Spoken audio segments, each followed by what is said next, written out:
A national expert on prisoner escapes says federal fugitive Sean Williams' chances of staying on the lam for a good while are higher now that he's been free for about half a month. But the odds of lifetime freedom still remain really low. It's our top story tonight. Good evening. I'm Sarah Diamond. And I'm Casey Marlar. News Channel 11 spoke to research scientist Bryce Peterson about escape data and Williams' case in particular. He thinks the accused child rapist probably had help at some point after escaping from a van in Greenville October 18th, and his biggest question about how it happened mirrors that of U.S. Marshal David Jolly. News Channel 11's Jeff Keeling has led our coverage of the Williams case and spoke with Peterson. The more headway you have, the longer you can be out of custody, the easier it is for you to stay out of custody. Bryce Peterson has researched and written on escapes for roughly a decade.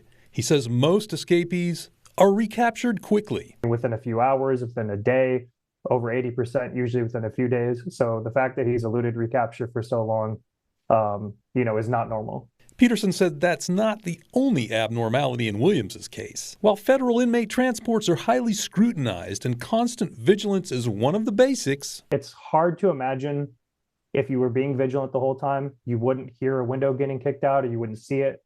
That's, I think, the one part of the story that stands out to me the most that I have a hard time understanding. Careful searches before and after transport are another. I know there's some allusions to possibly a paperclip being used, or other devices. I don't know what's fact or not, but if that's true, that should have been something that was found if they had done a very thorough search of the vehicle and of his individual person. Time has probably given Williams some distance, but it can work against him too. It's possible he has some money ferreted away that he can draw upon, but that's usually a challenge for people when they are out on the lam, is finding a place to stay, finding somewhere to hide. The data suggests some grand scheme was unlikely out of a guy who spent 2 years on the run and already had made another escape attempt. The vast majority of times escapes are opportunistic. There's rarely times where there's these really deep plans. It's simply someone who's motivated to escape, as this individual obviously was and has been for a long time. He's demonstrated that through his behavior over the years. Peterson thinks Williams' time will come. It's very hard to predict, at least from looking at prior data. If someone has been out this long, then they're more likely to be out for a long period of time. But I think at some point he'll likely be recaptured. It just might be, a long time down the road.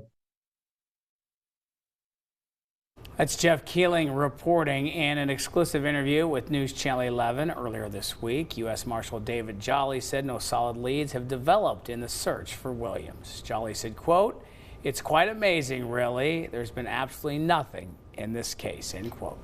Jolly says anyone with information regarding Williams should contact law enforcement immediately. There's a $7,500 reward offered for his capture.